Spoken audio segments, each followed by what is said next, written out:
អភិបាលខេត្តពោធិ៍សាត់លើកទឹកចិត្តដល់ប្រជាពលរដ្ឋខិតខំដាំបន្លែធម្មជាតិដើម្បីកាត់បន្ថយការចំណាយបង្កើនជីវភាពក្នុងគ្រួសារនិងសហគមន៍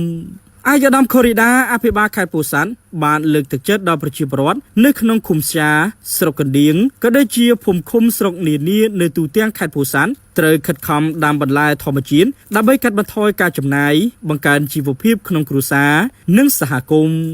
ការលើកទឹកចិត្តនេះត្រូវបានឯកឧត្តមអភិបាលខេត្តថ្លែងនៅក្នុងឱកាសចុះសាកសួរសុខទុក្ខនិងសង្កេតអំពីស្ថានភាពរស់នៅពីបរិស្ថានអនាម័យនិងការប្រកបរបរកសិកម្មការដាំបន្លែនិងដំណាំផ្សេងៗរបស់ប្រជាកសិករក្នុងឃុំស្យាស្រុកកណ្ដៀងខេត្តពោធិ៍សាត់នារសៀលថ្ងៃអង្គារទី13ខែមករាឆ្នាំ2026ជាមួយគ្នានោះដែរអាយដាមខូរីដាបានកោតសរសើរដល់ប្រជាពលរដ្ឋក្រៅពីការងារបង្កើនផលស្រូវបានយកពេលវេលាទំនេរងាកមកដាំដុះបន្លែធម្មជាតិដើម្បីផ្គត់ផ្គង់ក្នុងគ្រួសារនិងអាចនាំយកទៅលក់លើទីផ្សារក្នុងភូមិឃុំស្រុកថែមទៀតព្រោះបន្លែរបស់យើងគ្មានជាតិគីមីមិនប៉ះពាល់សុខភាពជាពិសេសថាអាចកាត់បន្ថយការនាំចូលបន្លែពីប្រទេសជិតខាង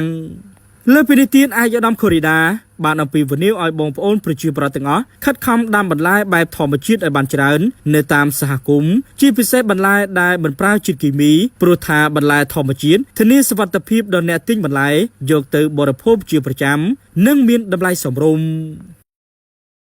នាំមកជូនដោយហាងនៅសាលៀនមានលក់អគុយរថយន្តគ្រប់ប្រភេទទំនាក់ទំនងលេខទូរស័ព្ទ088 99 72 168